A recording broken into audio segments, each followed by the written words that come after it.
The Germans had the aerodrome well camouflaged. All the buildings were covered with large nets, and they had wooden cows and horses and all around the place to make it look like a farm. That's my ground crew there. Vic Bell on the left, he's from Peterborough, and Pete Peterson's from Port Alberni. That's to give you a feel for the size of a 1,000-pound bomb. It's 18 inches in diameter and about 5 feet long. That fellow's Roy Burden. He was a member of our group when we were in New Westminster. Now, taxiing a Typhoon, you can see where the pilot's head is. You can't see too much with that big engine out in front of you.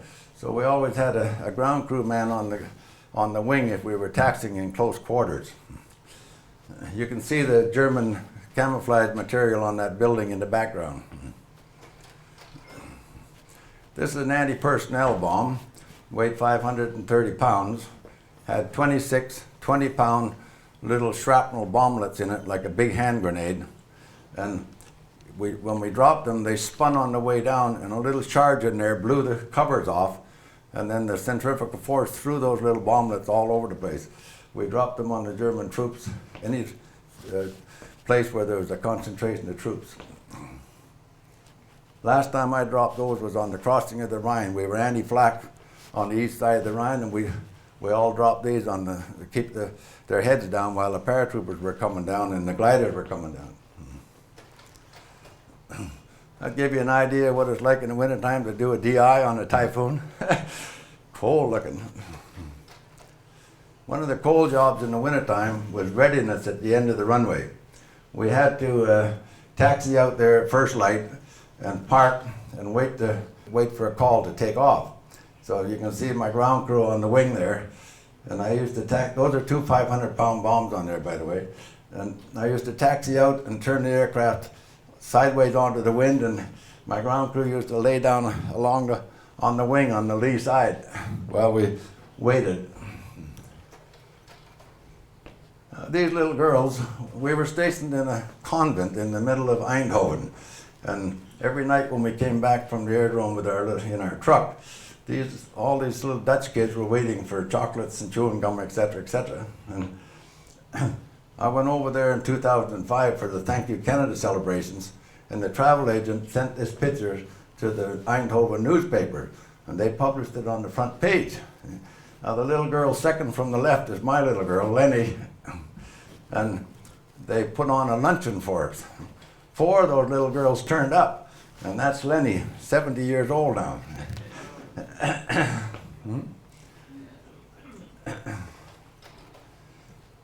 That's the pulverizers, and that's Lenny down the bottom right-hand corner, and myself and my armor, and this was the second worst hit I got. I was hit by flak 6 times while I was doing my tour, and this guy knocked my bomb rack off, so it was almost a lost wing there. These are the leaflets that we dropped on the German troops. There was 4 compartments in the container, and they had 800 leaflets per compartment. I never had the fun of dropping leaflets, but that's what we dropped. Now, on our days off, we used to go up to the front with cartons of cigarettes and bottles of booze. You could get anything from a soldier at the front for a little booze or cigarettes. And all the way up, they had these, the road up to the front was known as Maple Leaf Up. And they put these funny signs all the way along. I'll let you read some of them.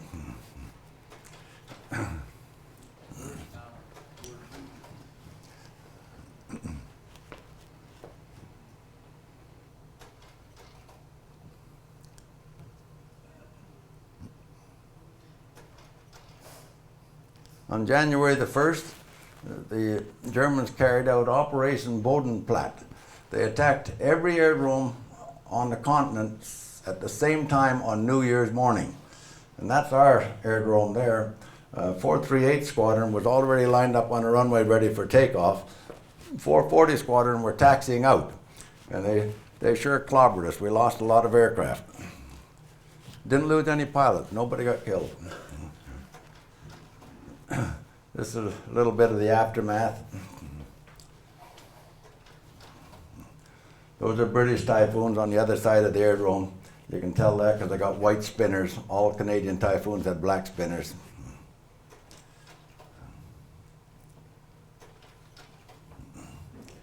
Well, my CO just finished his tour, and he wanted to go down to the Mediterranean on a holiday for a couple of weeks before he went back to England. So I was about 5 trips from the end of mine, so I decided to go with him. So the first thing we needed was a car. So I took my ground crew and we went up to the front with the usual barter, and we came to a compound with a bunch of cars in it, and American soldiers standing guard. See? So I went up to him with a bottle of booze in my hand. I said, "What would it take for you to turn your back long enough for us to tow a car out of there?" He just grabbed that bottle of booze, and we went in, and the boys looked the engines over and picked that little Admiral Burton there.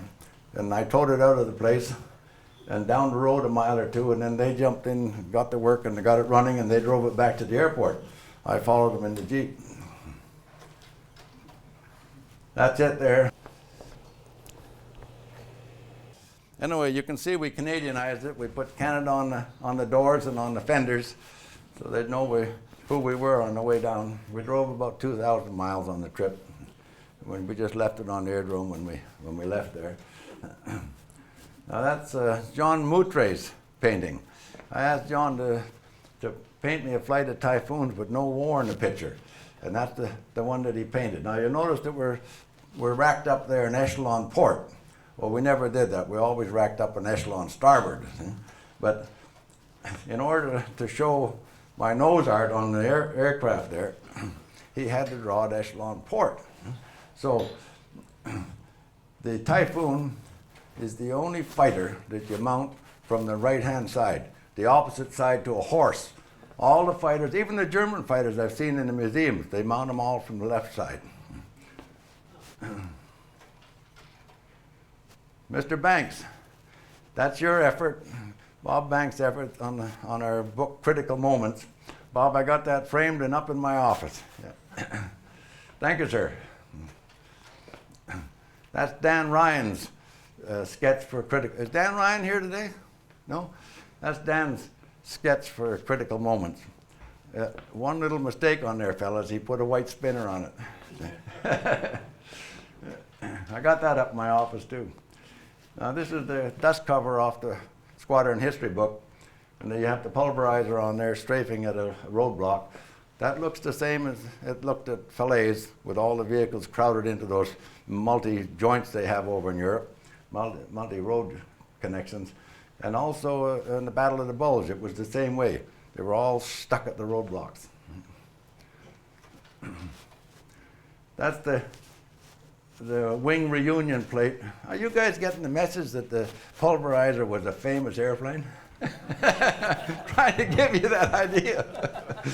Yeah, they used my Pulverizer on the plate. Now the artist Robert Bailey drew 3 pictures of Typhoons in his set of aircraft pictures.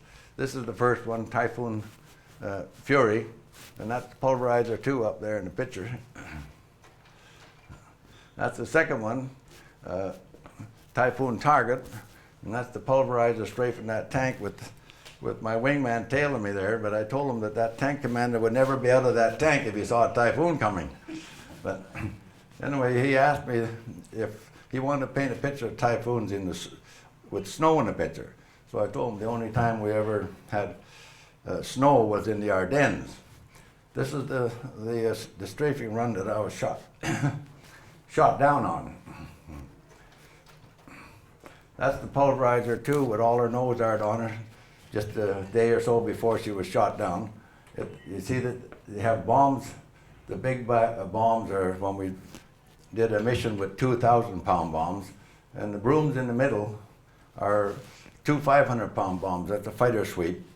So we had the boys had a little girl with a white bathing suit on doing a swan dive out in front. It had 60 ops on it when I lost it.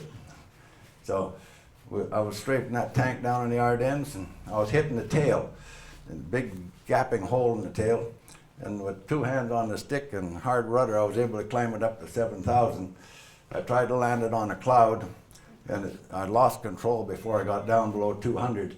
So I decided I'd have to bail out.